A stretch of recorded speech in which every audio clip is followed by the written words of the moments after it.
त्यांचे प्रश्न गंभीर होते, पण आंदोलन गांभीर्याने नव्हतं. की मी शिकलो तरी मला नोकरी मिळेल याची गॅरंटी नाही. काम असतं ते त्याला फार अशी समाजात व्हॅल्यू नसते किंवा तुझी श्युरिटी नसते, तेव्हा तुला समाजात तसं मूल्य पण नसतं ना. तर हे जे दिल्लीला जी जेनझी होते हे असंघटित जेनझी आहेत. हे बघ, जोपर्यंत शोषण आहे, अत्याचार आहे, अन्याय आहे, विषमता आहे, तोपर्यंत डावा विचार राहणार ना. जरांगे पाटलांचं आंदोलन झालं ते सुद्धा त्या अर्थाने तसंच होतं. आपल्याकडे झालं काय माहिती आहे का, बघ आपण शिक्षणाच्या बाबतीत खूप धरसोड केली.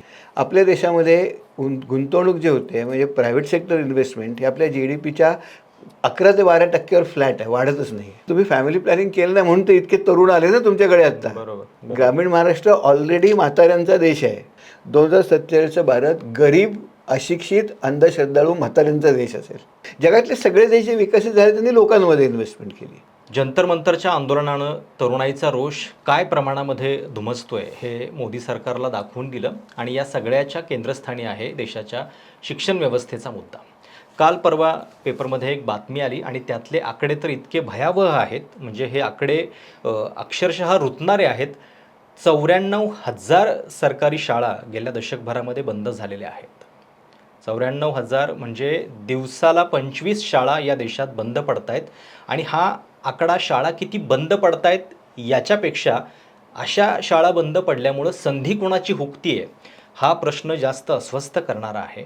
आणि मग हा जो सगळा एक आपल्याला आक्रोश या आंदोलनामध्ये दिसला, जे मोदी सरकार 12 वर्षामध्ये कोणासमोर झुकत नव्हतं ते या तरुणाईसमोर झुकल्याचं आपण पाहिलं. पण ही सगळी तरुणाई अचानक रस्त्यावर आली कशामुळं? त्यांच्या अशा काय समस्या आहेत की ज्याच्यामुळं ते इतक्या निडरपणे रस्त्यावरती येऊन वेगळ्या पद्धतीनं आंदोलन करू लागले? आणि काय नेमकी देशाची शिक्षण व्यवस्था आत्ता आपल्याला दिसते आहे, या सगळ्याबद्दलची चर्चा करणार आहोत. जंतर मंतरच्या आंदोलनाचा एका वेगळ्या पद्धतीनं परामर्श घेण्याचा प्रयत्न आहे. माझ्यासोबत आत्ता अर्थशास्त्राचे प्राध्यापक डॉक्टर नीरज हातेकर सर आहेत. सर, तुम्ही स्वतः दिल्लीला जाऊन आला होतात, जंतर मंतरचं आंदोलन बघून आला होतात. तुम्ही जेव्हा गेला होतात दिल्लीत तोपर्यंत ते आंदोलन असं फार पेटलेलं नव्हतं. तुम्हाला तिथं काय दिसलं ज्यावेळी तुम्ही तिथं होता? मी जेव्हा गेलो साधारण मला वाटतं वांगचुकांच्या उपोषणाच्या 9व्या किंवा 10व्या दिवशी गेलो होतो. पाऊस सुरू झाला होता आणि वांगचुक होते स्टेजवर आणि आपल्या काही डाव्या संघटनांची म्हणजे SFI, AISF, आयसा ह्याची मुलं होती. ही नेहा आणि इतर 3 जण उपोषण करत होते काही मुलं. आणि जे स्टँडर्ड पद्धतीने जे डाव्या संघटना चालवतात आंदोलनं, म्हणजे गाणी असतात, ढोलकी असतात, पोस्टर्स असतात, घोषणा असतात, अशा तऱ्हेने ते आंदोलन चालू होतं. फार गर्दी नव्हती, 100-200 लोक असतील. आणि कॉक्रोच जनता पार्टी असं कोण दिसलंच नाही मला जमिनीवर. सगळी ही डाव्या संघटनांची मुलं होती आणि काही अगदी थोडे गावातनं आलेले वगैरे किंवा काही बघे, 1-2 तुरळक यूट्यूबर, इतक्याच प्रकारचं. म्हणजे ते इतक्या मोठ्या प्रमाणावर जाईल हे मला वाटतं पुढे जेव्हा वांगचुकांचं उपोषण खूप दिवस चाललं आणि त्यांची तब्येतही याची चिंता व्हायला लागली आणि त्यावेळेला मोठ्या प्रमाणात त्याचं थोडी जागृती होऊन मुलं तिथे यायला लागली आणि मग मुलांनी ते त्यांच्या पद्धतीने हातात घेतलं.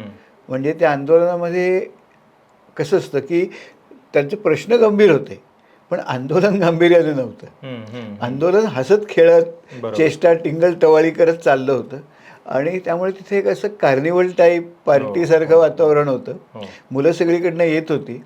मुलांनाही, बऱ्याच मुलांना असं वाटत होतं की अरे आपण जायला पाहिजे, आपण गेलो नाही तर आपलं काहीतरी चुकून जाईल. फोमो होतो. आणि जशी युथ फेस्टिवल्समध्ये मुलं येतात ना, तशी सगळी मुलं. पण त्यांना मुद्दा एक होता की धर्मेंद्र प्रधानचा राजीनामा घ्यायचा. आणि महत्त्वाचा प्रश्न काय आहे की एकीकडे मुलांचं ते सेलिब्रेशन होतं, त्यांच्या क्रिएटिव्हिटीला ते वाट फोडून देत होते आणि सरकारलाही कळलं नाही की सरकारकडे नॉर्मली कसं असतं की आंदोलन जर झालं ते आंदोलन विशिष्ट पद्धतीने होत असतं आणि ते चिरडायचं कसं हे सरकारला माहिती. त्यांची पण एक ठरलेली पद्धत आहे. पण सार्वजनिक टिंगल टवाळीला तू कसा तोंड देणार? म्हणजे एकीकडे मुंबईचे आपण बघितलंय की एकीकडे पोलीस गाडीमध्ये मुलांना भरतायत आणि मागणं एक जण सोडून देतोय. तर असं जे सगळं होतं ते या सिस्टमला कसं डील करायचं हे माहीतच नाही ना, तू करू शकत नाहीस. बरोबर. आणि दुसरं कसं असतं की हे जे भाषा शिव्या वगैरे, म्हणजे खूप इंटरेस्टिंग गोष्ट कुठेतरी वाचली. तो म्हणतो की जेव्हा नोकर मालकाला लवून नमस्कार करतो तेव्हा ते एक डॉमिनन्स जो असतो तो डॉमिनन्स त्याला स्ट्रेंथन करत असतो. म्हणजे मालकसुद्धा करत असतो आणि नोकरसुद्धा करत असतो. कारण मालक डॉमिनंट असतो, नोकर त्याच्या हाताखाली असतो. हे आपण तुझ्या हाताखाली आहोत हे नोकर त्याला वाकून जेव्हा नमस्कार करतो तेव्हा ते करतं. मालक जेव्हा नोकराला शिवी देतो मालक पण तेच करत असतो. नोकर जेव्हा आपापसात कुजबुजतात, खोलीत बसून मालकाला शिव्या देतात तेव्हा ते व्यवस्थेला आव्हान देत असतात. आणि मालकाला तोंडावर जेव्हा शिव्या देतात ना तेव्हा बंड करत असतात. तर हे मुलांचं बंड होतं, कारण ते डायरेक्ट बोलत होते. आता त्याच्यामागची कारणं काय ते बघितलं पाहिजे. आणि कारणं बघशील ना तर म्हणजे मला असं वाटलं, मी जेव्हा त्याचा खूप विचार केला तेव्हा ह्याची मुळं म्हणजे आजची जी परिस्थिती आहे मुलांची, आज रोजगार नाही आहेत फॉर एक्झाम्पल. आज आपल्याकडे साधारण 15 ते 29 वयोगटातली जी ग्रॅज्युएट मुलं आहेत त्यातली 50% मुलं आज बेकार आहेत. 50% वर ज्यांना नोकऱ्या आहेत त्या 50% वर नोकरी असलेल्या मुलं त्यांच्या ज्या शैक्षणिक अर्हता आहे त्या अर्हतेच्यापेक्षा खूप खालचं काम करतात. म्हणजे जे काम करतात त्यांना ती अर्हता लागत नाही. म्हणजे उदाहरणार्थ परवाच पुण्यामध्ये मी टॅक्सी चालवत होतो, टॅक्सीमध्ये होतो. टॅक्सी चालवणारा जो मुलगा होता तो MBA फायनान्स होता, सिंहगड कॉलेजमधनं. त्याला म्हटलं अरे तू काय झालं? तो म्हटलं नाही सर, मला म्हटलं सुरुवातीला एक नोकरी मिळाली पण करोना आला, ती सुटली आणि त्याच्यानंतर मला म्हटलं नोकरी फ्रेशरला कोणी नोकरीच देत नाही आणि मिळाली तर 10-15 हजार रुपयाची मिळते. त्यामुळे म्हटलं मग मी त्यापेक्षा ही टॅक्सी चालवतो. तर अशी मुलं खूप आहेत.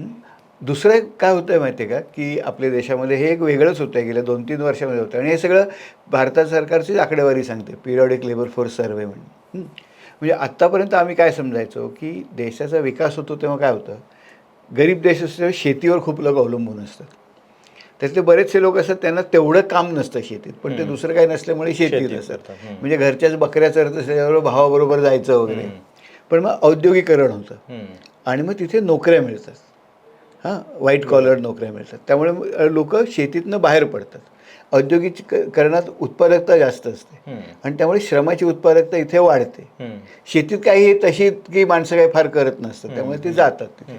आणि हळूहळू शेती क्षेत्रातनं माणसांचं रोजगाराचं प्रमाण कमी होणे आणि औद्योगिक क्षेत्रात वाढणे, त्यानंतर सेवा क्षेत्रात वाढणे. याला एक W. आर्थर लुईस म्हणून इकॉनॉमिस्ट होते, त्यांना नोबेल प्राईज मिळालं आहे पडण्यासाठी. त्याला लुईस ट्रान्झिशन म्हणतात. आणि जेव्हा देश विकसित होतो तेव्हा ही लुईस ट्रान्झिशन होते. म्हणजे शेतीतनं माणसं शेती बाहेर पडतात, शेतीत काम करणाऱ्यांची टक्केवारी कमी होत जाते. हे जगभर सगळीकडे आहे. भारतात काय झालं आहे, करोनानंतर शेतीवर अवलंबून असणाऱ्या लोकांची टक्केवारी वाढली आहे. नुसतीच टक्केवारी वाढली नाही, संख्याही वाढली आहे आणि स्त्रियांचं प्रमाण तर खूप जास्त वाढलं आहे. आणि आत्ता एक म्हणजे हे शेतीमध्ये आकर्षण संधी आहे म्हणून नाहीये, मजबुरीनं झालेलं आहे, सर्व्हायव्हलचा प्रश्न. सर्व्हायव्हल म्हणून म्हणजे आता मला उदाहरणार्थ टॅक्सी चालवणारी मुलं काय म्हणतात, पुण्यातली त्यातली बरीचशी मराठवाड्यातली आहेत. ते टॅक्सी चालवतात पुण्यात. का चालवत होती? कारण गावी काय काम मिळत नव्हतं म्हणून. मग एक टॅक्सी घेतली, चालू लागली. आता काय झालं आहे की पुण्यात गाड्या एवढ्या झाल्या आहेत टॅक्सीच्या की त्यातनं पैसेच मिळत नाहीत. त्यामुळे मुलं काय म्हणायला लागलीत, नाही ह्याच्यापेक्षा गावी बरं आहे, गावी आपलं घर तरी राहायला, बाजारातनं सगळं विकत आणायला लागत नाही, 10-15 हजार रुपयात जातं. आणि अशी जेन्युइनली ट्रान्झॅक्शन होते आहे बॅक टू ॲग्रिकल्चर. कारण शहरं आता ही सपोर्टच करत नाही आहेत. कारण शहरामध्ये झालं काय की खूप मोठ्या प्रमाणावर ही मुलं आली आणि ही कुठे आली, असंघटित क्षेत्रात आली, जिथे त्यांना कुठल्याही वेजेसचं युनियन नाही किंवा कुठलंही प्रोटेक्शन नाही.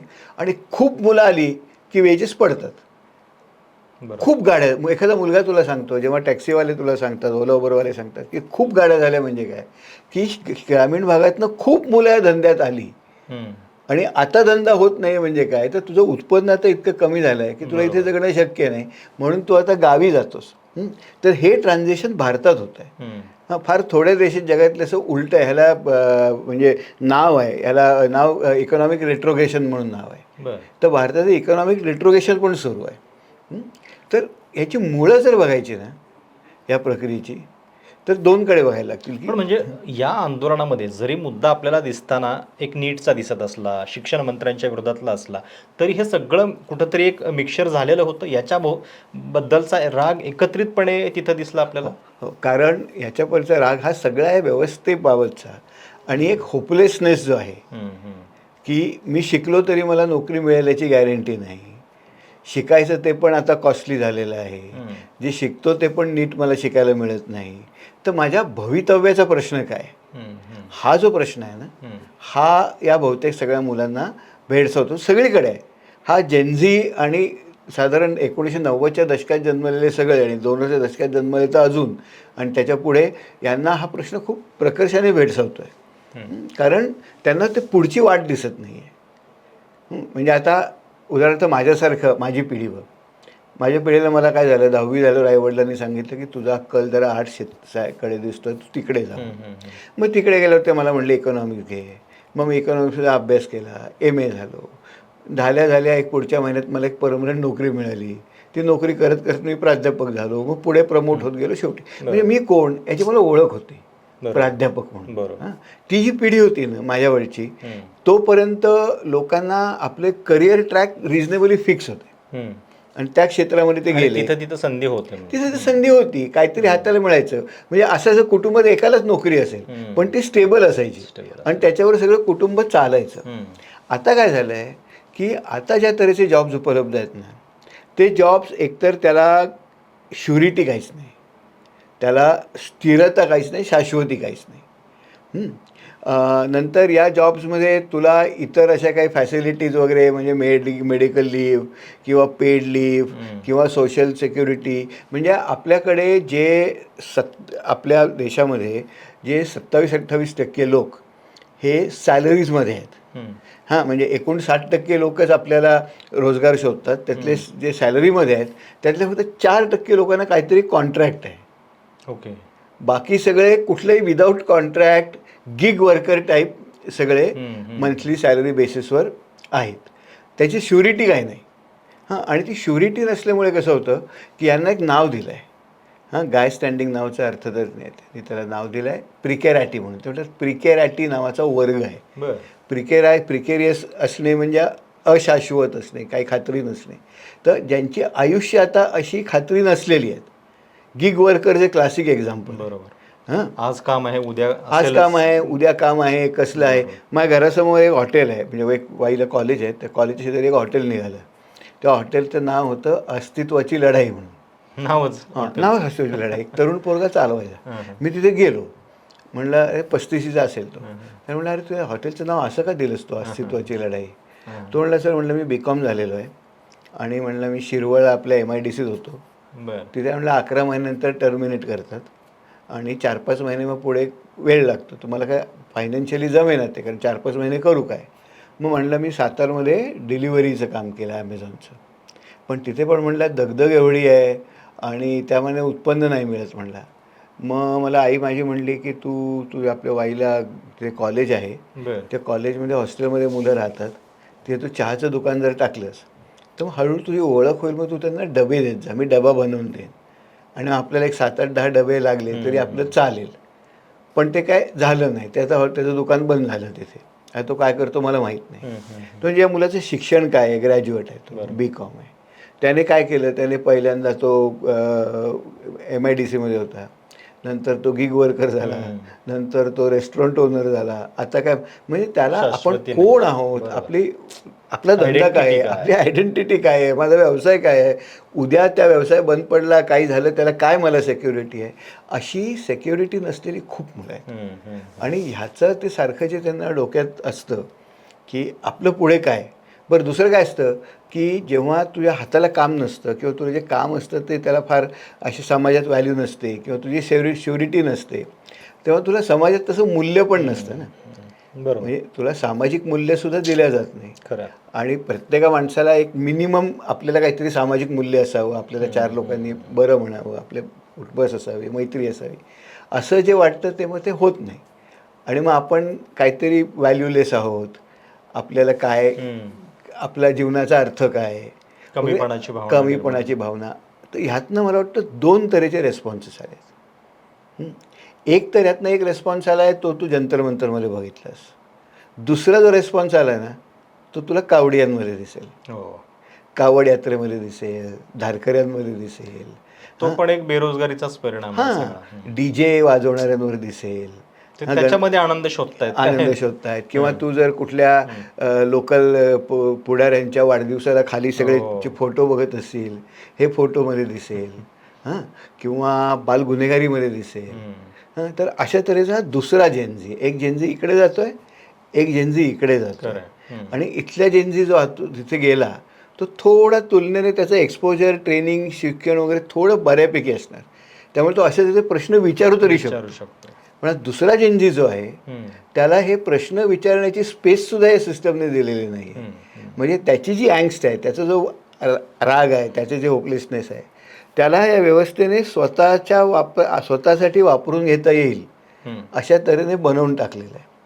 हां, म्हणजे तुला आता 2 उदाहरणं देतो. आता आमच्या वाईजमध्ये उदाहरण द्यायचं तर गणेशोत्सवात DJ खूप वाजवतात. तर मग गेल्या वर्षी आम्ही थोडी पोलीस स्टेशनमध्ये मीटिंग वगैरे गेलो होतो मी तिथे, की DJ वाजवायचा नाही वगैरे. खूप गणपती मंडळ आहेत, भरपूर आहेत, म्हणजे वाईट गल्ल्यात त्यापेक्षा गणपती मंडळ 3-4 पट जास्त. मग त्यांची सगळी भांडणं सुरू झाली की आमच्या धर्मावर कसं वगैरे, म्हणजे कुठल्या धर्मात लिहिलं आहे तुला की DJ वाजव वगैरे, थोडी हे झाली. मग नंतर पोलिसांनी 3-4 दिवस DJ वाजवू दिला नाही. यांचं सगळं फ्रस्ट्रेशन वाढत गेलं. 5व्या दिवशी पालकमंत्र्यांनी फोन केला पोलिसांना की DJ वाजवू द्या म्हणून, जप्त करू नका. लगेच त्या मुलांना व्हॅलिडेशन मिळतं, बरोबर, की अरे आपल्यासाठी मंत्री बोलतात, व्यवस्था आपल्यासाठी आहे, आपलं काम किती आहे, म्हणजे आपलं मूल्य किती आहे. आणि मग ह्यातनं हे या व्यवस्थेशी बांधले जातात. मग ते इतर कामाला उपयोगी पडतात, राजकीय कामाला. आता कावडिया सांगत होते आज की आमची योगीने उत्तम सोय केली आहे म्हणून. UP-मध्ये लाईट, शाळा बंद, आमची खायची प्यायची सगळी सोय केली आहे रस्त्यानी वगैरे.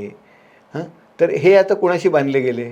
पक्षाशी बांधले गेले ना, विचारसरणीशी बांधले गेले. हे फूट सोल्जर्स आहेत. बरोबर. हां, तर हे जे दिल्लीला जे जेनझी होते हे असंघटित जेनझी आहेत. खरं. आणि पण म्हणजे या सगळ्यामध्ये आपल्या शिक्षण व्यवस्थेचं जे चित्र दिसतंय, म्हणजे आता शिक्षण मंत्र्यांचा राजीनामा हे काही याच्यावरचं उत्तर नाही. एक शिक्षण मंत्री गेला, दुसरा आलाय, दुसरा तर अजून किती भयानक आहे याच्याबद्दलच्या सगळ्या चर्चा होत आहेत. आणि NTA म्हणजे ज्या संस्थेचा हा सगळा प्रश्न आहे त्याचे चेअरमन अजूनही त्या पदावरती अगदी बरोबर, त्याच्याबद्दल कोणी बोलतच नाही. म्हणजे त्यांचा इतका वादग्रस्त इतिहास आहे. मध्य प्रदेशमधून नंतर छत्तीसगड, UPSCचे सदस्य असताना सुद्धा घोळ झालेले होते. तर या सगळ्यामधून मग आपली शिक्षण व्यवस्था बदलणार कशी? एका आंदोलनामुळे आपण राजीनामा घेतला, पण व्यवस्थेमधले बदल जे आहेत ते होण्याची सुरुवात कधी? मला वाटतं थोडी झाली या आंदोलनाने, म्हणजे जंतर मंतरला झाली, पण बिहारमधल्या छोट्या गावातल्या शाळांमध्ये वगैरे झाली. शाळांमधली लहान मुलं आता बोलायला लागली आहेत. आमचे सर आम्हाला गुरुजी नेमलेले नाही आहेत. 2-3 ठिकाणी झालं, 2-3 ठिकाणी राजस्थानमध्ये पण झालं. आणि हे एकतर हे खूप चांगली गोष्ट आहे. म्हणजे जर लहान मुलंच बोलायला लागली, स्वतः नागरिकच बोलायला लागले, म्हणजे ह्यातनं जर नागरिकांच्या असं लक्षात आलं की शेवटी आपल्याच हातात आपलं आहे आणि आपण आपल्या सामूहिक हितासाठी आपणच शेवटी उभं राहिलं पाहिजे, तर तो या आंदोलनाचा एक मोठा फायदा होईल. पण ब्रॉडर तू म्हणतोस तो मुद्दा अगदी बरोबर आहे की एका धर्मेंद्र प्रधानच्या राजीनाम्याने काय होईल, अजिबात फरक पडणार नाही, पडलेलाही नाही. पण याच्यामध्ये परत 2 तऱ्हेचे स्ट्रीम्स आहेत. एक तर एक जेनझी आला होता जो आंदोलन बघून आला होता आणि त्याला ते एक धर्मेंद्र प्रधानचा राजीनामा, कारण त्याच्या मनातली चीड आहे, त्यांनी सगळं भोगलेलं आहे, तो होता. पण दुसरीकडे तिथे नेहा बोरासारखी डाव्या चळवळीतली मुलं आहेत, त्यांना ही सिस्टम नीट कळते. ते म्हणतात नीट रद्द करा, NEP रद्द करा, या त्यांच्या सिस्टमला धरलेल्या मागण्या आहेत. आणि या चळवळीत त्यांनाही बळ मिळालं ना, त्यांनाही ताकद मिळाली. त्यांचं म्हणणं नाही तर मी जेव्हा तिथे गेलो तेव्हा ही मुलं उपोषण करत होती, तिथल्या तिथे गात होती, ना कोण मीडिया त्यांना कव्हर करत होता. म्हणजे नेहा बोराला आत्ता जर हे आंदोलन झालं नसतं तर नेहा बोराला गोदी मीडियाने कव्हर केलं असतं का? नसतं केलं ना. आयसीचा आवाज आला असता का? अगदी. ती आयसाची का याची चेअरमन कधी होऊन गेली कळलंही नसतं. पण ती मुलगी, आणि त्या तिला प्लॅटफॉर्म मिळाला, ती आर्टिक्युलेट बरोबर करते, बोलते, तिचं म्हणणं लोकांपर्यंत पोहोचत आहे. मला तर एका अर्थानं म्हणजे जो डावा विचार संपत चालला आहे आणि त्याच्याबद्दलचे मृत्यूलेख लिहायला जे काही सुरुवात केलेली आहे लोकांनी, कुठं ना कुठंतरी यामध्ये सुद्धा एक लेफ्टिस्ट थॉट जिवंत आहे आणि त्यानंच हे सगळं करून दाखवलं असं पण म्हणायला वावं. हो ना, हे बघ, जोपर्यंत शोषण आहे, अत्याचार आहे, अन्याय आहे, विषमता आहे, तोपर्यंत डावा विचार राहणार ना. पण तो आर्टिक्युलेट होणंही महत्त्वाचं आहे त्याला. आणि आजच्या मीडियाच्या जगामध्ये, सोशल मीडियाच्या जगामध्ये, यूट्यूबच्या, इंस्टाग्रामच्या ह्याच्यामध्ये हे लोकांनी ती स्पेस ऑक्युपाय करणं महत्त्वाचं आहे. बरोबर. आणि दुसरा महत्त्वाचा मुद्दा काय झाला मला वाटतं, की आता आपण ही जी चर्चा करतोय याच्यामध्ये आपण हे विषय मांडतो की आंदोलन ठीक आहे, धर्मांदोलन ठीक आहे, पण शिक्षणाचे प्रॉब्लेम आहेत, रोजगाराचे प्रॉब्लेम आहेत. मग हे विषय सार्वजनिक चर्चा विश्वात येतात. तुझं ऑडियन्स ते बघेल, चर्चा होईल, आणि सार्वजनिक चर्चा विश्वात आलात की लोक त्याच्यावर भूमिका घेतात, आणि मग त्याचे परिणाम राजकीय होतात. मग त्याचं राजकीय विश्वामध्ये रूपांतर व्हायला मदत होते. जर ही सार्वजनिक चर्चा विश्वात आलेच नसतील हे मुद्दे, बरोबर, तर मग त्याचं पॉलिटिकल, त्याचं काय राजकीय परिवर्तनच होत नाही ना. त्यामुळे आंदोलनाने ही स्पेस तयार केली की या विषयांची अधिक ब्रॉडर चर्चा होईल. आणि ते मला वाटतं आंदोलनाचं एक मोठंसं वैशिष्ट्य, कारण बोलतात सगळे ना. कुठल्या चॅनलने आतापर्यंत शिक्षणाला आणि बेरोजगारीला एवढी स्पेस कधी तुमच्या मीडियामध्ये मिळाली होती? नव्हतीच मिळाली ना. बरोबर. लार्जर गेन जो आहे तो त्याच्यातला हा आहे की याच्याबद्दल किमान लोक आता बोलायला सुरुवात. आणि लोकशाहीमध्ये बोलणंच महत्त्वाचं असतं. बरोबर. जर बोलला गेला तरच पॉलिटिकल समाज तुम्हाला रिस्पॉन्ड करतो. खरं. नाही तर मग आपले पूर्वीचेच उद्योग चालू होते सगळे, ऑपरेशन सिंदूर आणि ते काहीतरी तो आप क्या आम चूस के खाते हो, काट के खाते हो वगैरे, त्याच्यावरच सगळं चाललं. पण तरी मेनस्ट्रीम मीडियानं म्हणजे फार वेळ घेतला या सगळ्या आंदोलनाला कव्हर करायला, आणि नंतर मग आता मुलाखती आणि याच्यासाठी ते बरेच तिथं जात आहेत. तेच तर यश आहे आंदोलनाचं. त्यांना तिथं यायला भाग पाडलं. तिथे यायला भाग पडलं. आज अभिजित दिपकेचे इंटरव्ह्यू घेत आहेत ते. मी गेलो तेव्हा कोणच नव्हतं तिथे. नाही, खरं तर म्हणजे सोनम वांगचुक यांची अटक आणि नंतर पोलिसांनी केलेला अत्याचार, 20 जुलैला जे पोलिसांनी केलेलं आहे ते भयानक होतं. आणि विद्यार्थ्यांच्यावरती असा अत्याचार होतोय हे बघितल्यानंतर ते व्हिडिओ घराघरात पोहोचले आणि मग सेंटिमेंट्स कनेक्ट व्हायला सुरुवात झाल्या. सोबत हे पण बोललं जातंय की याच्या आधीची जी आंदोलनं होती, शेतकरी आंदोलन, तर ते प्रश्न एका ठराविक वर्गापुरते मर्यादित होते, सगळ्यांनाच त्याच्याशी म्हणजे पटकन रिलेट करता येत नव्हतं. कदाचित या आंदोलनामध्ये प्रश्न शिक्षणाचा, परीक्षेचा, आणि त्यात आपल्या मुलांच्यावरती पोलीस असे अत्याचार करतायत ह्याच्यामुळे पण कदाचित त्याची व्याप्ती वाढली. म्हणजे उदाहरणार्थ या काळामध्ये जी आंदोलन झाली, पाटीदारांचं आंदोलन झालं, किंवा शेतकऱ्यांचं आंदोलन झालं, ते एक फिक्स्ड इंटरेस्ट ग्रुप होते. बरोबर. आणि त्यांचे काही स्पेसिफिक हितसंबंध आहेत, ते हितसंबंध दुखावले होते, म्हणून ते सरकारशी भांडत होते त्यांच्या हितसंबंधांसाठी. जरांगे पाटलांचं आंदोलन झालं ते सुद्धा त्या अर्थाने तसंच होतं. माझं म्हणणं वेगळं आहे की जरांगे पाटलांनी जर ते आंदोलन थोडं अधिक व्यापक केलं असतं, म्हणजे प्रश्न शिक्षण आणि आरोग्य सुविधांचा केला असता, तर मग हा मराठा आणि ओबीसी हा वाद न करता, कारण सिस्टम काय करते, सिस्टम लगेच हे वाद लावून टाकते आणि त्याचे फायदे करून घेते. तर तसे नव्हता हा खरं एक ब्रॉडर मुद्दा झाला असता, पण तो दुर्दैवाने तसा झाला नाही. पण इथे हा म्हणजे भाजपचे पण सपोर्टर तिथे होते ना, त्यांची पण मुलं होती, आणि श्रीमंत मुलं होती, ती गरीब घराण्यातली पण होती. आणि आता शिक्षणाशिवाय काय होत नाही लोकांना माहिती आहे. त्यामुळे हा एक सार्वत्रिक मुद्दा झाला, आणि सार्वत्रिक मुद्दा झाल्यामुळे त्याला खूपच सर्व थरातनं सपोर्ट आला. याला स्पेसिफिक असा इंटरेस्ट ग्रुप नव्हता ना. बरोबर. हे आता म्हणजे बेरोजगारीचं इतकं भीषण चित्र तुमच्या बोलण्यामध्ये आता दिसतंय. दुसरीकडं जो मी इंट्रोडक्शनमध्ये सांगितला मुद्दा की नीती आयोगाचा रिपोर्ट काल परवा येतोय आणि तो असं सांगतोय की 94,000 शाळा गेल्या दशकभरामध्ये बंद पडलेल्या आहेत आपल्या, म्हणजे दिवसाला 25 असं अवरेज होतंय. तर प्रायव्हेटायझेशन, तुम्ही लॉजिक आम्हाला सांगता की नाही त्यांना चांगल्या सुविधा आणि मग चांगला ॲक्सेस याच्यासाठी हे आवश्यक आहे म्हणून, पण प्रत्यक्षातनं ज्या लोकांची संधी त्याच्यामुळे हिरावते, सरकारी शाळा बंद होण्यामुळं, त्याच्यामुळं अजून काही प्रश्न बिकट होत जातील. अत्यंत बिकट होत जात आहेत.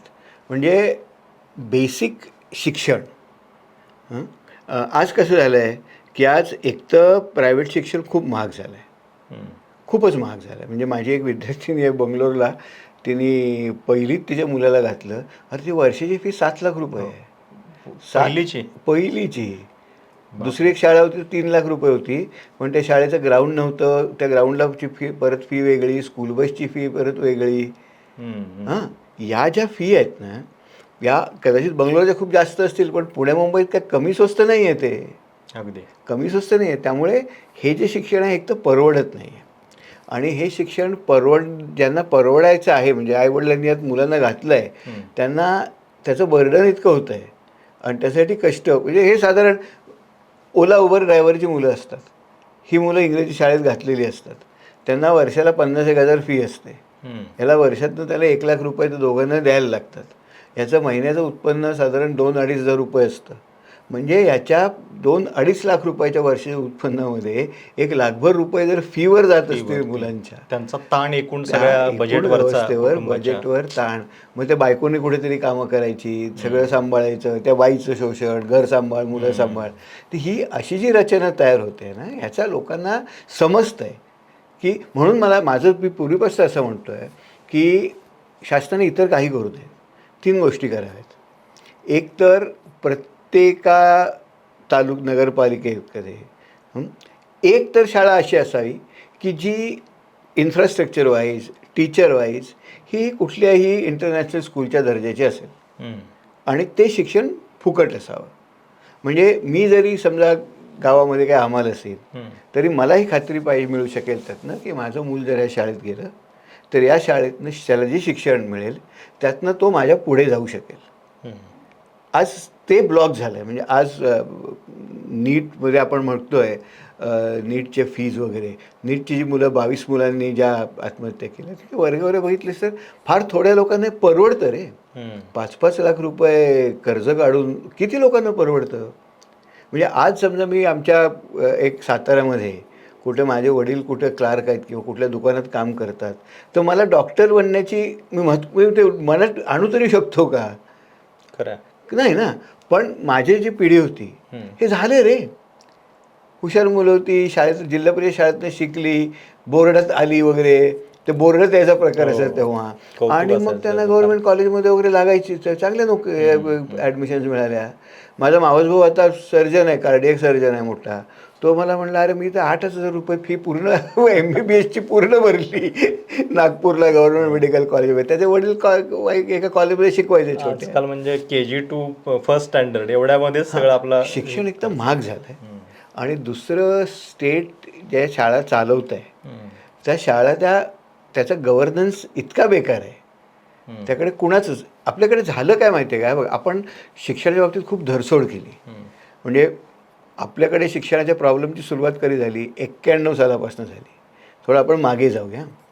म्हणजे 91 साली सोव्हिएट युनियन कोलॅप्स झालं, आणि ते सगळे देश होते, ते देश आता, पूर्वी त्यांच्याकडे बाजारपेठा वगैरे अशा नव्हत्या सगळ्या. ते सगळं सरकार सांगेल ते भाव, सरकार सांगेल तेच खायचं वगैरे. मार्केटकडे कसं जायचा प्रश्न त्यांच्याकडे होता, ते ॲडजस्ट करत होते. आणि त्यावेळेला असं सांगण्यात आलं की मार्केटकडे जर जायचं असेल, तुला जर अर्थव्यवस्था सुधारायची असेल तर तुला 3 गोष्टी केल्या पाहिजेत. एक तर तुझ्या अर्थव्यवस्था खुली केली पाहिजे, तुझ्या अर्थव्यवस्थेत स्पर्धा ठेवली पाहिजे. दुसरं, अर्थव्यवस्थेमध्ये भांडवल, परकीय भांडवल हवं तसं येऊ शकलं पाहिजे. आणि तिसरं, सरकारने बॅकसीट घेतली पाहिजे. हे 3 सांगितले गेले. ह्याच्यात गंमत काय होती की जेव्हा तुम्ही असं म्हणता आणि असं म्हणता की भांडवलदार माझ्या देशामध्ये गुंतवणूक करावी, तेव्हा भांडवलदाराला काय हवं असतं, तुझ्याकडे काय येणार, तो स्वस्त कामगार आहेत म्हणून येणार. मी बांगलादेशात कपड्याचं युनिट का टाकणार, तिथे स्वस्त कामगार, पण ते कामगार मला शिकलेले हवेत ना, आणि आरोग्य चांगले असलेले हवेत. बरोबर. त्यांना जर लिहिता वाचताच येत नसेल काही, तर मग मी त्यांना जे इन्स्ट्रक्शन देणार इंग्लिशमध्ये कळणार कशा त्यांना. म्हणून तेव्हा सगळ्या मल्टीलॅटरल इन्स्टिट्यूशन असं म्हणायला लागल्या की विकसित व्हायचं असेल तर तुझ्या लोकांच्या, देशातल्या नागरिकांचं शिक्षण आणि आरोग्य चांगलं पाहिजे. बरोबर. म्हणजे ह्युमन डेव्हलपमेंट नावाची संकल्पना तेव्हा आली, आणि ती विकली गेली UNDPने. का विकली? कारण तेव्हाचं जे आर्थिक मॉडेल होतं की विकसनशील देशामध्ये विकसित देशांनी धंदे काढायचे, स्वस्त लेबर आहे म्हणून, ते लेबर शिकवलं तरच हा धंदा चालणार आहे. आणि म्हणून आपल्यासारख्या देशांमध्ये पण मोठ्या प्रमाणात शालेय शिक्षणावर विस्तार केला. आपण सर्व शिक्षा अभियान आणलं वगैरे, आणि त्यामध्ये मूळ भर हा ग्रॉस एनरोलमेंट रेट होता. म्हणजे आपल्या लोकांना लिहिता वाचता यावं इथपर्यंत तो होता. आता ते ग्रॉस एनरोलमेंट रेट सगळे वाढले आणि गळती कमी करायची. तर त्यामुळे मुलांचं शाळेतलं प्रमाण खूप वाढलं. एकूण 2005, 2005, 6, 7पर्यंत मग ती पुढे पुढे घेत गेली ना मुलं. बरोबर. त्यांना आपण एक विशिष्ट टप्पा झाल्यावर इतर बाहेर निघायला मार्गच दिला नाही. म्हणजे आपल्याकडे काही व्होकेशनल कोर्सेस आपण बनवले नाहीत, एक्झिट काही फार मोठ्या प्रमाणावर दिलं नाही. म्हणजे मी जर 12वी झालो आणि मला का बाबा फोटोग्राफीत इंटरेस्ट आहे, तर मला एक व्यवस्थित फोटोग्राफीचं चॅनल मिळायला पाहिजे ना. बरोबर. मी MA इन फिलॉसॉफी कशाला करू, माझी आवड वेगळी असते, माझी आवड वेगळी असते ना. पण आता ते पुढे जायचं ना, तर ते तसे करत गेले. त्याचबरोबर आपण काय करत गेलो की त्याबरोबर आपण कॉलेज दनादन काढत गेलो इकडे तिकडे. त्या कॉलेजचा दर्जा बिर्जा आपण काही बघितला नाही, नुसतं व्हर्टिकल आपल्याला हॉरिझॉन्टल एक्सपान्शन केलं. जसं आपल्याकडे इंजिनिअरिंग कॉलेजचं इंजिनिअरिंग तालुक्यामध्ये गुणात्मक काही झालं नाही, फक्त संख्यात्मक विकास झाला, वाढ झाली. आणि यातनं खूप मोठ्या प्रमाणात मुलं आली.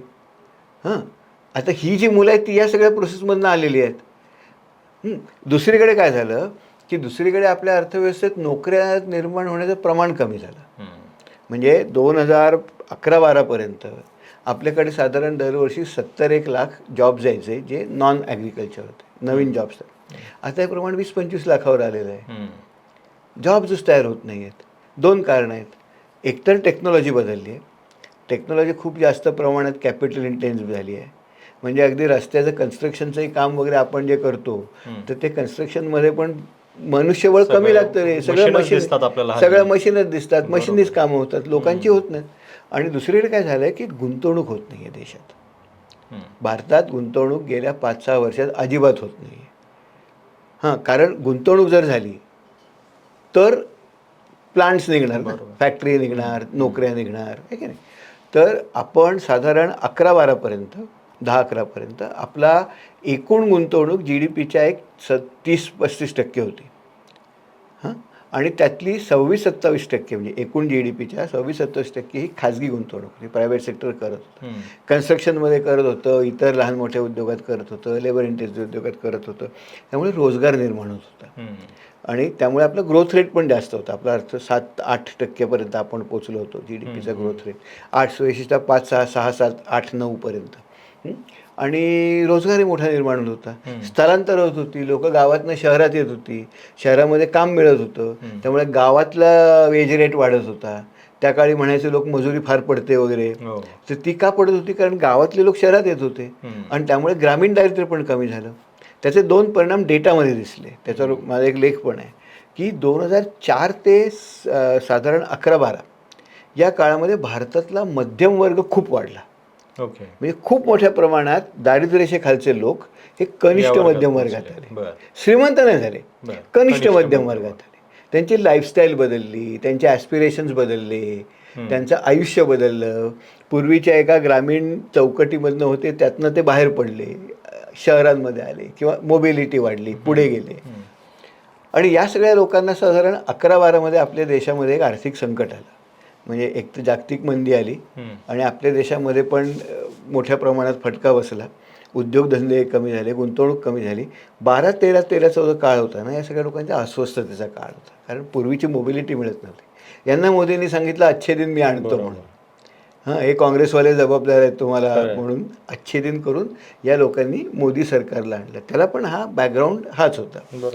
पण 2005-06 पासून आता 2000 स्पेशली करोनानंतर आपल्या देशामध्ये गुंतवणूक जे होते, म्हणजे प्रायव्हेट सेक्टर इन्व्हेस्टमेंट हे आपल्या GDPच्या 11-12% फ्लॅट आहे, वाढतच नाही आहे. म्हणजे वित्तमंत्र्यांनी सगळं करून बघितलं. आपण 2017 साली 18-19मध्ये आपण ते कॉर्पोरेशन टॅक्स कमी केले. म्हणजे आपण कंपन्यांचे कर कमी केले. आपल्याला वाटतं की कर कमी केले की कंपन्यांचे पैसे उरतील, ते गुंतवतील. ते कंपन्यांनी गुंतवले नाहीत, त्यांनी जुनी देणी फेडली. आत्ता भारत हा जगातल्या एकदम थोड्या देशांपैकी असा आहे की जिथे इन्कम टॅक्समधून सरकारला जास्त पैसे मिळतात कॉर्पोरेट टॅक्सपेक्षा. म्हणजे कंपन्यांपेक्षा सामान्य माणसं, सामान्य करदाता, नोकरदार करदाता, काम करणारे लोक जास्त हा देश चालवतात. बरं, कंपन्यांच्या बॉटम लाईन वीक आहेत का असं नाही, प्रॉफिट्स आहेत, पण ते भारतात गुंतवत नाहीत. ते एकतर बाहेर गुंतवत आहेत किंवा ते जे गुंतवत आहेत ते फायनान्शियल प्रॉडक्ट्समध्ये गुंतवत आहेत, शेअर्स, डिबेंचर्समध्ये. स्वतः फॅक्टरी टाकत नाहीत, हाताला काम मिळण्यासाठी टाकत नाहीत. आणि परकीय गुंतवणूक जी आपल्याकडे होत होती पूर्वी, आपली परकीय गुंतवणूक बाहेरचे लोक मशीन टाकायचे, ही आता जवळजवळ शून्यावर आली आहे. यावर्षी. म्हणजे गेल्या 2 वर्षात आपल्याला जवळजवळ $200 बिलियन गेले आहेत बाहेर. हे का झालं आहे?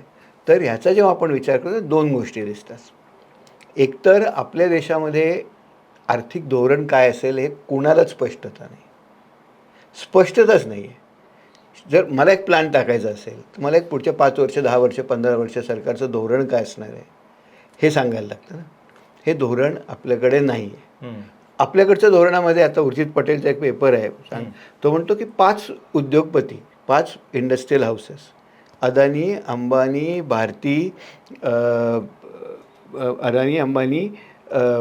भारती, टाटा आणि आदित्य बिर्ला, या 5 ग्रुप्सची मगरमिठी आपल्या एकूण उद्योगावर आहे आणि यांचे सरकारमध्येही संबंध खूप चांगले आहेत. त्यामुळे ती धोरणं आपल्या दिशेने कधी वळवून घेऊ शकतात. आणि असं जेव्हा असतं ना, तेव्हा जर प्लेईंग फील्डच लेवल नसेल आणि अंपायर जर बायस्ड असेल तर मग कोणी पैसे टाकत नाही तिथे संबंध असल्याशिवाय. त्यामुळे गुंतवणूक आपल्या देशात होत नाही आहे. दुसरं महत्त्वाचा प्रॉब्लेम देशात काय झाला आहे की आपल्या देशामध्ये आपण शिक्षणात गुंतवणूक केली नाही. त्यामुळे आपला कामगार हुशार नाही आहे, खूप शिकलेला नाही आहे. त्याच्या तुलनेत चीनमधले कामगार, म्हणजे चीनमध्ये मला आठवतं 1990च्या आसपास चीनमधले काही विद्यापीठ आमच्याकडे यायचे, आम्ही त्याला हसायचो, कारण चीन तेव्हा अभ्यासाच्या बाबतीत, विद्यापीठाच्या बाबतीत फार पुढारला नव्हता. आज जगातल्या 100 टॉप विद्यापीठात 7 विद्यापीठं चीनी आहेत. आपल्याकडे जगातल्या पहिल्या 100मध्ये एकही नाही आहे. 200मध्ये इंडियन इन्स्टिट्यूट ऑफ सायन्स आहे आणि इंडियन इन्स्टिट्यूट ऑफ सायन्स आणि से आपलं मुंबई विद्यापीठाची तुलना केलीस तर म्हणजे जमीन आसमानाचा फरक आहे दोन्हीमध्ये. त्यामुळे आपण खूप मागे आहोत. दुसरं, आपलं R&Dवर आपण खर्च करत नाही आहोत. म्हणजे चीनसारखा देश किंवा अमेरिका जेवढं करतं ते त्याच्या 1.1 आपण R&Dवर खर्च करत नाही. आता मागे इस्रोमधले बातम्या येतात की किती सायंटिस्ट सोडून जातात आणि प्रायव्हेट कंपन्यांमध्ये सोडून जातात. संशोधनावर आपण खर्च करत नाही. तिसरं आपण काय केलं आहे की सरकार काही क्षेत्र प्रमोट करत आहे. सरकार काय म्हणतं आहे की आम्ही कुठली क्षेत्र प्रमोट करणार. त्यांची ती स्कीम आहे बघ, ती जी स्कीम आहे प्रोडक्शन रिलेटेड इन्सेंटिव्स, तर काय PLI म्हणजे त्याच्यामध्ये तू जेवढं उत्पादन करशील काही सेक्टर्समध्ये त्याच्या तुलनेत तुला सबसिडी मिळते, त्याने जॉब्स तयार.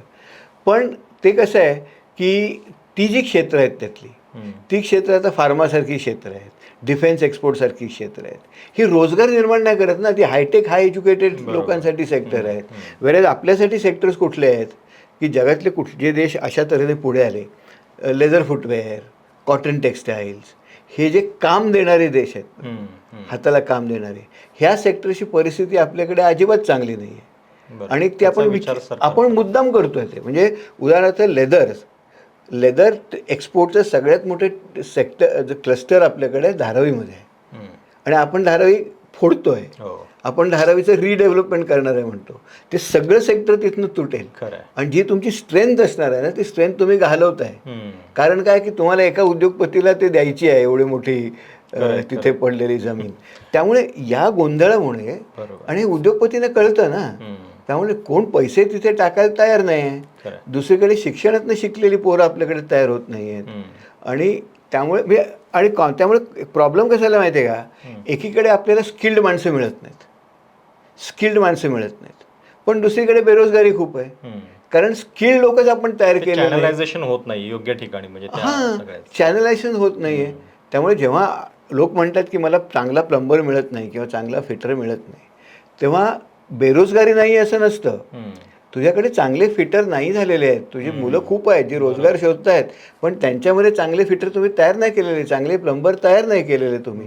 स्किल एज्युकेशन हा म्हणजे बेसिकली 10वी किंवा 12वीनं तुला एक चॅनल पाहिजे की मी स्किल्स शिकणार. आणि आता खूप ओपन एंडेड स्किल्स आहेत ना. म्हणजे आता उदाहरणार्थ कॅफे चालवणे, अरे किती कॅफे निघत आहेत. नागपूरला जा, नागपूरला इतके कॅफे आहेत ना रस्त्याने, तरुण पोरं चालवत आहेत. कॅफे चालवणे, ते कॉफीची काय स्पेशालिटी वगैरे असं एक नवीन सुरू झालं आहे. नंतर पॅलिएटिव्ह केअर, एल्डरली लोकांचं असिस्टेड लिव्हिंग, आणि हे स्पेशलाइज्ड आहे रे. म्हाताऱ्या लोकांबरोबर काम करायसाठी तुला मानसशास्त्र शिकलं पाहिजे काय. किंवा तिसरं छोटे उद्योग आहेत, त्यांना हँडहोल्डिंग पाहिजे, त्यांना मदत करणारे कोणतरी पाहिजेत, त्यांना सपोर्ट करणारे कोणतरी पाहिजेत. तर इथे लक्ष नाही आहे. पण मग म्हणजे आपण सुरुवात केली होती आंदोलनाच्या सगळ्या याच्यापासून, या सगळ्याला म्हणजे पुढं वळण कसं मिळणार? म्हणजे हा आक्रोश जो आहे तो असा वाढत जाणार की मग सरकार लाडकी बहीण किंवा त्या बेरोजगारांना भत्त्यासारख्या योजना आणून अशाच पद्धतीनं ही व्यवस्था जी आहे ती सांभाळत राहणार? म्हणजे आपल्याकडे आपण बघतोय की लाडकी बहीण योजनेचं निकालानंतर काय झालं, त्याच्यातनं किती नावं वगळली गेली. तर हे हे आपण व्हिडिओ केला. हां, मग मग हे हे होणार काय? म्हणजे याचं पुढं काय होणार? सांगतो का, मला वाटतं की एक खूप मोठा धोका आपल्यासमोर आहे. हां, म्हणजे त्याला डेमोग्राफिक ट्रान्झिशन म्हणतात. म्हणजे काय, सध्या आपण म्हणतो ना की भारत हा Productive जगातला आपली सर्वात population तरुण आहे. देश आहे वगैरे. पण तरुण काही चिरतरुण नसतो ना, तो कधीतरी म्हातारा होतो. तर 2040 नंतर आपला देश म्हातारा होणार. म्हणजे लोक आता 40 नंतर वार्धक्याकडे झुकणार आहेत. हे जगातल्या बऱ्याच देशात हे काय होतं, मुळात काय असं होतं की पहिल्यांदा मुलांचा जन्मदर कमी होतो, कारण कुटुंबांना मुलं कमी होतात. आर्थिक विवंचना आणि एकूण सगळ्या आर्थिक गोष्टी पण. विवंचना, मुलांना ब्रिंगिंग अपचा खर्च, शाळेची फी महाग असते वगैरे, हे सगळं होतं. बायका काम करतात, त्यांना रजा मिळत नाही, या सगळ्यातनं मग मुलांची संख्या कमी होते, जन्मदर घटतो. जन्मदर घटतो त्यामुळे लोकसंख्येचं सरासरी वय वाढतं. दुसरीकडे म्हाताऱ्यांचं आयुष्य वाढतं, मेडिकल केअर वाढते वगैरे, आणि त्यामुळे ओव्हरऑल पॉप्युलेशन बिकम्स ओल्ड. आता कसं आहे की आता आपण किती जरी ओरडलो की आमची लोकसंख्या फार वेगाने वाढते आणि आम्ही फॅमिली प्लॅनिंग केलं नाही, तर तुम्ही फॅमिली प्लॅनिंग केलं नाही म्हणून तर इतके तरुण आले ना तुमच्याकडे आता. 40, 50, 60च्या दशकामध्ये जे जन्मले ते सगळे तरुण म्हणून तुमच्याकडे आले. 70, 80 पर्यंत आले. ते पुढे तुमच्याकडे हाच तुमचा लेबर फोर्स आहे. आणि आता लोकसंख्या वाढीचा दर, ग्रोथ रेट कमी झाला. 2060 पर्यंत आपली पॉप्युलेशन स्टॅबिलाइज होईल. दक्षिण भारताची 2030ला स्टॅबिलाइज होईल. बरं, त्यांचं म्हणजे बर्थ रेट ज्या रेटने म्हणजे बेसिकली जर एका जोडप्याला 2 मुलं जर एक्झॅक्टली झाली, 2.1, एका जोडप्यामागे 2 मुलं, तर ती लोकसंख्या वाढायची बंद होते ना. एका जोडप्याला 2पेक्षा जास्त मुलं असतील तर लोकसंख्या वाढते, आणि एका जोडप्याला 2पेक्षा कमी मुलं असतील तर लोकसंख्या घटत जाते, आहे की नाही. त्याला टोटल फर्टिलिटी रेट म्हणतात. आज महाराष्ट्राचं फर्टिलिटी रेट 1.4 आहे. म्हणजे एका जोडप्याला 1.4 मुलं आहेत सरासरी. 2 नाही, म्हणजे 200 जणांना 100 जणांचं 100 जोडपी घेतलीस, म्हणजे 200 माणसं घेतलीत तर त्यांची रिप्लेसमेंट फक्त 140 लोकांनी होते. UP बिहारचा फर्टिलिटी रेट जास्त आहे, कारण तिथे मुलींचं मागासले, पण याचा धर्माशी काहीही संबंध नाही. हे कितीतरी वेळा 100 वेळा सिद्ध झालं आहे. म्हणजे केरळमधल्या मुसलमानाचा फर्टिलिटी रेट हा UP मधल्या पंडितापेक्षा कमी असतो. त्याला कमी पोरं असतात, कारण केरळमध्ये बायका शिकलेल्या असतात, त्यांना नोकरी असते वगैरे. बाकीचे सोशल फॅक्टर पण कारणीभूत असतात. सोशल फॅक्टर खूप असतात, इकॉनॉमिक फॅक्टर्स खूप असतात. त्याचा धर्माशी काय संबंध नाही. हे खूप वेळा सिद्ध झालं. तरी ते का वेडेपणासारखं बोलत असतात मला कळत नाही. पण UP बिहारमध्ये अजूनही तरुण राहतील. साऊथ इंडियामध्ये 2030 म्हणजे 4-5 वर्षातच नंतर साऊथ इंडियाची लोकसंख्या कमी व्हायला लागेल, महाराष्ट्राची कमी व्हायला लागेल, आणि त्यात ग्रामीण महाराष्ट्राची तर अजून वेगाने कमी होईल. कारण ग्रामीण महाराष्ट्रातनं ज्यांना मुलं होऊ शकतात हे सगळे शहरात राहतात. ग्रामीण महाराष्ट्र ऑलरेडी म्हाताऱ्यांचा देश आहे. म्हणजे तू जर कोकणात गेलास, गावांमध्ये गेलास, तुला तरुण मुलं सापडत नाहीत. इथे सातारला आजूबाजूच्या वाड्यांमध्ये गेलास, तुला म्हातारेच घरी सापडतात, पेन्शनरच घरी सापडतात. तरुण सगळे शहरात, कारण अपॉर्च्युनिटी सगळ्या शहरात एकवटलेले आहेत. त्यामुळे ह्या सगळ्या भागांमधलं डेमोग्राफी संपलेलं आहे. तरुण काम करू शकणारी लोकसंख्या तिथली संपलेली आहे. आता जर सगळा भारत जेव्हा म्हातारा होईल 2040 साली, म्हणजे इतर देशांमध्ये जेव्हा डेमोग्राफिक ट्रान्झिशन झाली आणि त्यांचा डिव्हिडंड संपला, तेव्हा ते आर्थिकदृष्ट्या खूप सुस्थितीत होते. म्हणजे साऊथ कोरियाचं उदाहरणार्थ, ज्या वेळेला डेमोग्राफिक डिव्हिडंड संपला तेव्हा त्यांचा दरडोई उत्पन्न $33,000 होतं. आपलं आज $2600-2700 आहे. चीनचं झालं आपल्यापेक्षा $13,000. चीन, जपान तर खूप पूर्वीच झालं, $13,000 होतं. नंतर व्हिएटनामचं 2006 मध्ये झालं, त्यांचं तेव्हा $4,500 होतं. आपलं आत्ता $2700 आपलं डेमोग्राफिक ट्रान्झिशन होतं आहे. म्हणजे आपलं काय होणार की आपली ही सध्या मुलांना हाताला काम नाही, गरिबी आहे आपल्याकडे, रोजी नाही, हे सगळे प्रिकेरिटी आहेत. शिक्षणाची गॅरंटी नाही, म्हणजे नोकरीची गॅरंटी नाही, रोजगाराची गॅरंटी नाही. मुलं व्हायची का कमी झाली आहेत? कारण शिक्षणाचं खाजगीकरण झालं आहे. शाळा महाग झाल्या, ते तुला 1 लाख आणि 7 लाख सांगितलं ते त्या त्या विद्यार्थ्याला दुसरं मूल शक्यच नाही विचार करणं. कारण तर शिक्षण खाजगीकरण झाल्यामुळे शिक्षण महाग झालं. शहरांमध्ये राहायच्या जागेचे वांदे झाले. कुटुंबांची परिस्थिती अशी झाली की बायकोने नोकरी करायलाच पाहिजे म्हणून ती त्याशिवाय जगू शकत नाही. आणि त्यामुळे मग दुसरं मूल वाढवायचं, तिसरं मूल वाढवायचं हे अवघड झालं. कुटुंब फुटली कारण शहरात तर राहायलाच जागा नाही आहे. तर अशा परिस्थिती आपल्याकडे आर्टिफिशियल जे आर्थिक सगळं चांगलं झालं म्हणून मुलं कमी झाली असं नाही, तर या सगळ्या परिस्थितीत आपल्याकडे आणि त्यामुळे आपण म्हातारे होऊ, आपण देश म्हणून म्हातारे होऊ. पण देश म्हणून म्हातारे होऊ तेव्हा आपण आर्थिक सुस्थितीत अजिबात नसू.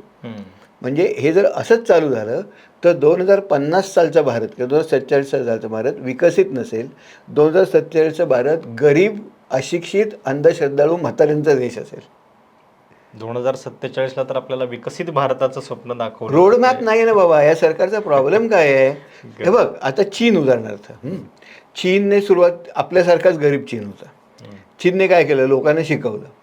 लोक शिकल्यावर त्यांनी काय सुरू केले की माझी माणसं शिकलीत, मग ते बारीक बारीक टेक्नॉलॉजी शिकायला लागले. मग ते जगभर चीनी वस्तू विकायचे बघ. म्हणजे एक काळ होता तेव्हा सगळंच चीनमधनं मिळायचं. चीनमधली कुठलीही गोष्ट आपल्याला बाजारात काय घ्यायला गेलो, फुटपाथवर बॅटरी, टॉर्च, सगळं चीनमधनं बनलेलं असायचं. म्हणजे मुंबईमध्ये मला आठवतं आहे 2006 का 8 साली एक दिवस दिल्लीपेक्षा कमी टेम्परेचर झालं, एकच दिवस. दुसऱ्या दिवशी ट्रेनमध्ये चिनी वॉटर बॅग एवढ्या विकत होत्या. म्हणजे काय गरम पाणी भरायचं नशी घेऊन जायची म्हणून. तर इतक्या फास्ट ते चीनमधनं सगळ्या वस्तू, आणि त्यांनी चीनमध्ये रोजगार खूप निर्माण केला. बरोबर. पण त्याच्याच बरोबर काय झालं की या सगळ्या लोकांनी चीनमधली शिक्षण सिस्टम अपग्रेड झाली. आणि आता चीनचे जे एक्सपोर्ट्स आहेत ते काय अशी स्वस्त खेळणी बिळणी नाही आहे. त्यात इलेक्ट्रिक व्हेकल्स आहेत, AI आहे, है ना. चीन आता अमेरिकेला टक्कर देते मोठी. जपानमध्ये असंच झालं. जपानमध्ये सुरुवातीला जपाननी आपल्या देशात माणसं खूप आहेत म्हणून एक्सपोर्ट काय करायचे? खेळणी करायचे स्वस्त. म्हणजे एक काळ असा होता अमेरिकेतले पेरेंट्स मुलांना एकमेकांना सांगायचं की मुलांना जपानी खेळणी देऊ नका, अनसेफ असतात, तुटतात, फुटतात वगैरे. पण तिकडनं त्यांनी जे ट्रान्झिशन केलं हायटेकमध्ये, इलेक्ट्रॉनिक्समध्ये केलं. मग जपानमधून इलेक्ट्रॉनिक्स गोष्टी खूप यायला लागल्या आपल्याकडे. किंवा त्यांनी ऑप्टिक्समध्ये केलं, म्हणजे नायकॉनसारखी कंपनी जी आहे. आणि मग हायटेक प्रोडक्ट्समध्ये ते गेले आणि त्यामुळे ते श्रीमंत देश झाले. आपण असं करूच शकत नाही आहे. कारण आपल्या लोकांमध्ये आपण इन्व्हेस्ट केलेलं नाही आहे, त्यांच्यामध्ये गुंतवणूक केलेली नाही आहे, आणि आपण सिस्टमॅटिकली पॉलिसी आपल्याकडे काही नाही आहे. बरोबर. नुसतंच नाव आहे विकसित भारत म्हणून, आणि सरकारचं धोरण काहीतरी देवळं बांध वगैरे असं करत ते लोकांना ते गुंगवत ठेवतात. त्यातनं ही जी पिढी एक निघते कावडिया वगैरे, ही पिढी आयुष्यभर यांचे गुलाम राहणार. म्हणजे हे चालवतील तसंच वागायला लागणार. ती त्यांची तैनाती फौज आहे. आपले सगळे धारकरी आहेत ती तैनाती फौज आहे. ते कवायती असतात त्यांच्या, ते कामाला लावतात मग त्यांना वेळच्या वेळी. दुसरी ही जी मुलं आहेत यातली जी चांगल्या घरची आहेत, म्हणजे ज्यांचं खाऊन पिऊन चांगलं आहे, श्रीमंत आहेत, ज्यांना पॉसिबल आहे, ते कर्ज घेऊन फॉरेनमध्ये जाणार.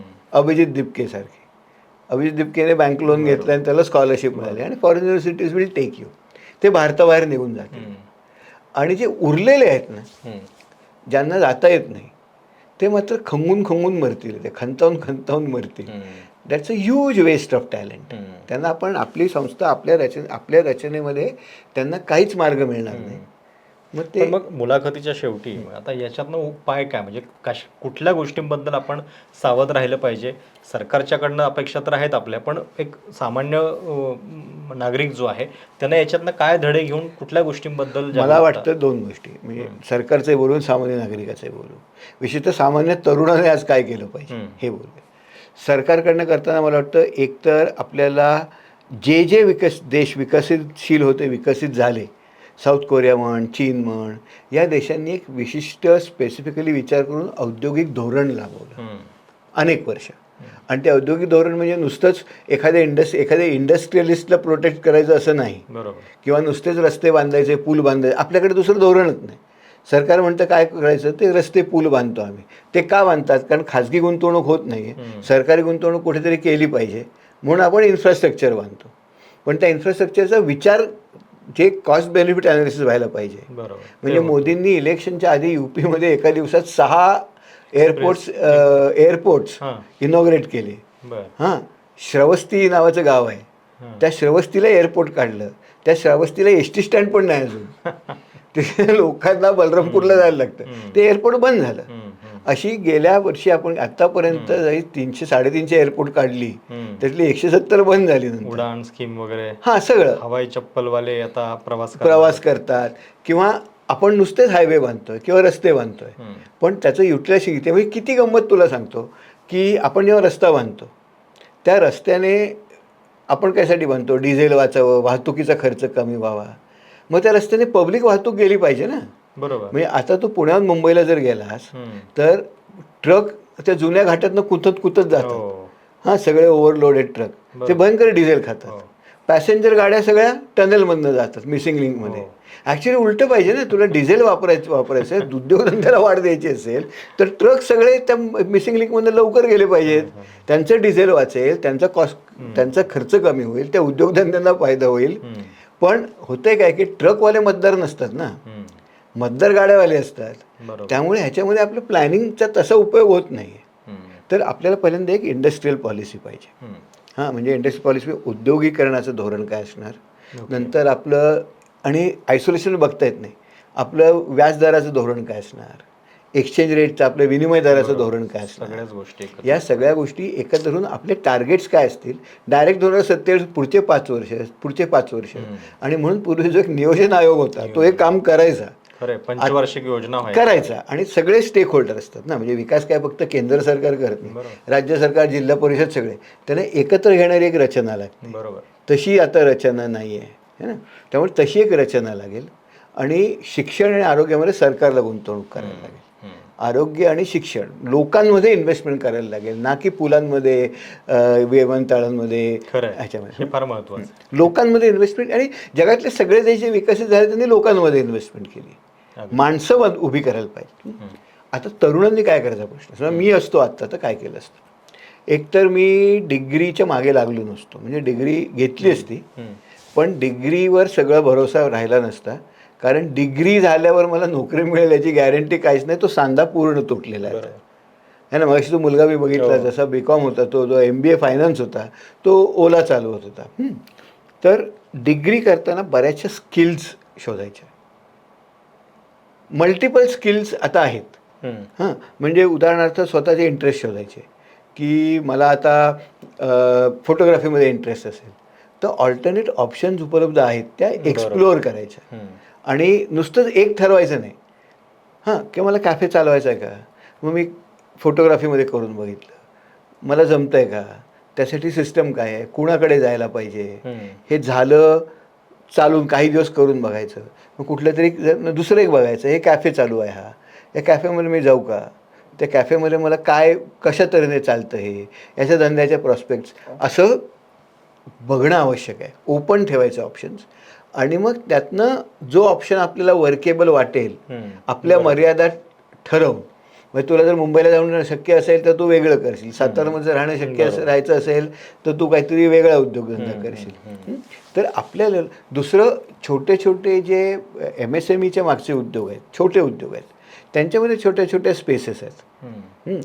सर्व्हिस सेक्टरमध्ये आता काही स्पेसेस, आता पॅलिएटिव्ह केअर, म्हाताऱ्या लोकांची काळजी घेणे. जपानमध्ये एक छान धंदा आहे, माहिती आहे, खूपच इंटरेस्टिंग धंदा आहे तो. हे जे एजिंग होतं ना पॉप्युलेशनचं, आणि एक्स्ट्रीम जेव्हा होतं तेव्हा मुलंच नसतात, म्हातारेच असतात. त्या म्हाताऱ्यांशी कोण बोलत नाही, त्या म्हाताऱ्यांना कोणतरी आपल्याशी बोलावं, यावं, बोलावं अशी इच्छा असते.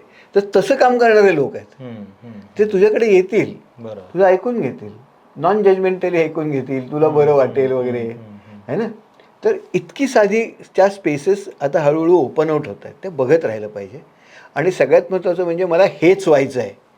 आणि एक खूप महत्त्वाचं करायचं, तुम्ही जर आता हे मी जे टेम्पटेशन समजू शकतो, MPSC UPSC वगैरे, तो तर एक फार भीषण प्रश्न. तो कुठल्याही त्या भानगडीत पडलाच उत्तम आहे, पडा त्याच्यामध्ये, पण एक लिमिट द्या स्वतःला.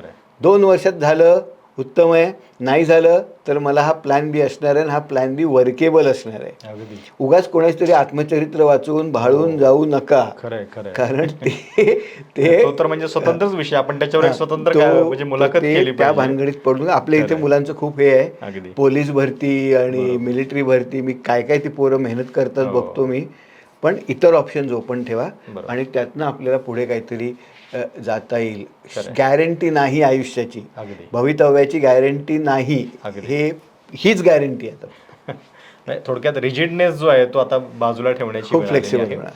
तर जंतर मंतरच्या आंदोलनाच्या निमित्तानं हा जो सगळा तरुणाईचा आक्रोश दिसतोय आपल्याला रस्त्यावरती, त्याच्या पाठीमागं लपलेलं हे जे भयानक वास्तव आहे बेरोजगारी आणि आपल्या अर्थव्यवस्थेचं, त्याच्याबद्दलची ही सखोल चर्चा आणि त्याच्याबद्दलचे अतिशय सर्वांगानं मुद्दे जे आहेत ते सरांनी या मुलाखतीत मांडलेले आहेत.